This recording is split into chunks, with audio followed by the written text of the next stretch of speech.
Hey guys, what's going on? It's Obezgaming and we are back with our first FIFA 22 Ultimate Team video. It's finally here and we're going to be absolutely smashing out the content in the next few weeks and months. And to begin with, we are obviously going to be starting with those starter squads for each of the major leagues. And first things first, we are going to be jumping into the Premier League team. As I said, there's going to be plenty of videos coming out over the next few days. We're going to look to do daily for the first month of FIFA. So if you do enjoy the content and find it useful, please do consider liking and subscribing because it helps me out massively. But alright, let's jump into this Premier League starter team. So we are going to be starting with a 4-4-2 formation. I think it's a really well balanced formation to start off the game with. In goal, we are going to start with Alphonse Areola from West Ham. He is going to be one of the more expensive players in this team at about 4k, but I think it's justified because this is a player that you're really not going to need to replace at all until later on in the game. He's 6'5" with 85 diving and 85 reflexes.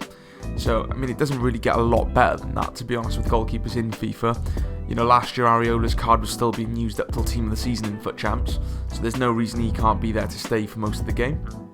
If he is a little bit on the pricey side for you, then the next option down would definitely be Galini from Spurs.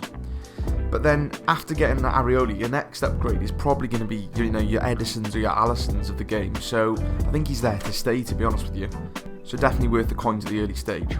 Jumping into centre-back, we're going to go for the pairing of Eric Bailly and Ezri Konsa from Aston Villa. There's a lot of options at centre-back in the Premier League this year, especially with all the centre-backs getting big pace upgrades, but I think these two are really good options to start with. So looking at Bailly, he is 6'1", with medium-high work rates, good defensive work rate there. He's also coming in cheap at about 1600 coins.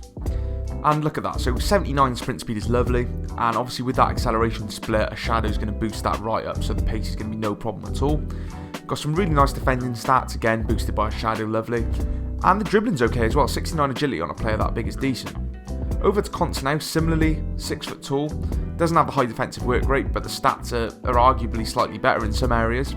Good pace, 81 sprint speed's lovely. Decent enough dribbling stats on a defender, definitely 71, there's some good reactions, good balance in there. Strong defensive stats again, and the physicals look lovely as well. In terms of the next upgrades up, when you get a few more coins for these two, you've got to be looking at Godfrey from Aston Villa, and maybe Rudiger from Chelsea as well. Godfrey is a non-rare, but he does have 83 pace, so it's going to be a really good option, but he's going to be quite expensive at the start of the game. At right back, we are going to go with Reece James, as you can see. There's a number of options at right back in the Prem. You could go Ryan Fredericks, you could go Emerson from Tottenham, but I think James has the most balanced card in terms of defensive stats and physical stats as well as the pace. Again, with him coming in at around the 2,000 coin mark, it's really quite a cheap option here. Realistically, this entire squad is only going to be setting you back just under 30k, so it's a really good option for quite a cheap price. In terms of the sort of players to aspire to in this position, you've got to be looking to go for Cancelo next, potentially. He is going to be about 30k, so it's one to work towards, but it'll be worth it when you do get him, but until that point, I see no reason why Reece James can't do a shift for you. Moving over to left back now, and it's been a problem for quite some years now with the Premier League. There hasn't been many good options at left back, and that is similar this year, to be honest with you. There's not a huge abundance of players that can play well at left back, but we are going to go with Junior Firpo.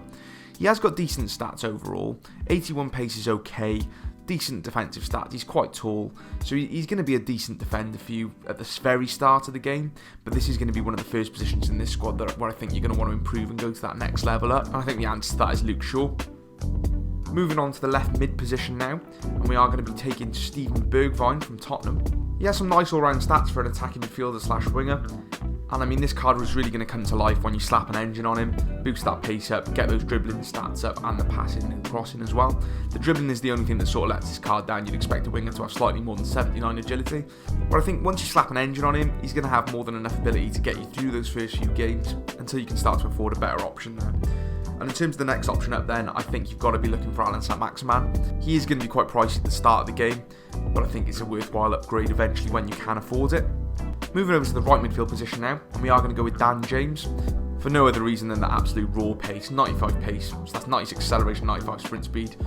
He's just going to absolutely breeze past a lot of defenders in this early part of the game. He does also have 4-star weak foot, so it gives you a bit of an option if you do want to cut inside. He's got great dribbling stats, great pace stats, you want to bump up that shooting a little bit. Probably go for a sniper rather than a hunter on this because the pace is going to be enough, or potentially even a finisher depending on what your priorities are for your wingers. But as I said, I think I'd be very surprised if there's many fullbacks early on in the game that'll be able to handle Dan James's pace. I think that'll be absolutely more than enough. For the first time in quite a while, the Premier League does have actually quite a few good right wing options. So for the next upgrade, I'd be looking at Rafinha from Leeds or Bailey from Aston Villa.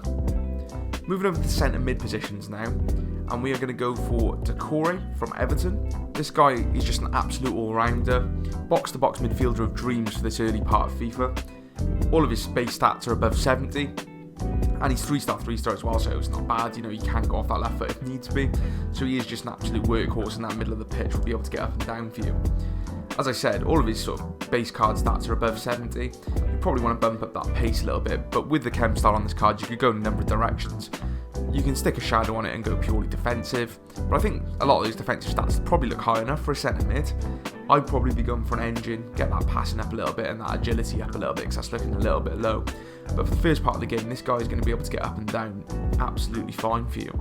In terms of the other centre mid position, this wouldn't be a Premier League starter squad this year without including this guy. We're going to go for Onyeka from Brentford.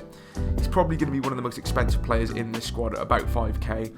But when you're getting a CDM with 87 pace, I've got to say it's worth it. High work rate, so again he's going to be up and down with Decore. 87 pace, you don't need to touch that if you don't want to. You can boost this card in a number of directions. Passing's looking a little bit low, but the dribbling with the agility and the balance are looking nice. So if you do want to go max pace and make him an all-out CDM, go for the shadow. But again, you could go engine, get that pace, passing and dribbling up a little bit. Or you could just look at just boosting the passing and the dribbling if you wanted to. So there's a number of directions you could go. He also does have 90 stamps, so that 87 pace is going to go all day long. At the early part of this game, there's not going to be many CDMs for less than sort of 10k that are going to be able to do the job that he's going to be able to do. Moving on to the two strikers now, and we are going to go for Ollie Watkins from Aston Villa and Adam Armstrong, the new striker at Southampton. Now these two offer slightly different things. Watkins is more of an all-round striker, while Armstrong is more about pace. Watkins gives that high work rate, 3-star, 4-star, so he has got the weak foot, so that's nice to know. He's going to be quite cheap at about 1,300 coins I picked him up for, so I think he's a really good option for the early part of the game. 85 pace, 75 dribbling, 75 shooting, so you whack a hunter on that and you've got 95 pace, 85 shooting. For a striker at the start of the game, that is going to be absolutely more than enough. And now looking over to Armstrong, again 3-star, 4-star, so it's nice to know that both of these players can cut in on and use their other foot. He's going to be a bit more expensive just because that 90 pace, he's just going to demand the higher price tag. But as you can see, 93 acceleration, 88 sprint speed, ideal. And dribbling in the stats that matter, agility and balance, 87 and 90, so he's going to feel really quick on and off the ball. Finishing's a little bit low at 79, same with shot power, but again, stick a hunter on it, max out the pace, 87 shooting. You're just not going to be able to go wrong with this guy for the first few weeks of the game. I think realistically, he's the sort of sweaty player that you could easily take into FUT Champs as well, to be honest with you. In terms of the next upgrades for these two, I'd be looking at Patson Daka from Leicester, and potentially even that in-form Ivan Toney. That does look like a really nice card, maybe a little bit further off because he's going to be a bit more expensive again, but I think those two are both really good options. And we also do have that player of the month Antonio inbound in the next couple of weeks as another option up front. So there we have it, guys. This is my best Premier League starter squad for the start of FIFA 22. If you guys have tried out any cheap beasts in the Prem that aren't included in this squad, feel free to drop them in the comments below and I'll take a look at them. But otherwise, please like, subscribe, and I'll catch you in the next one.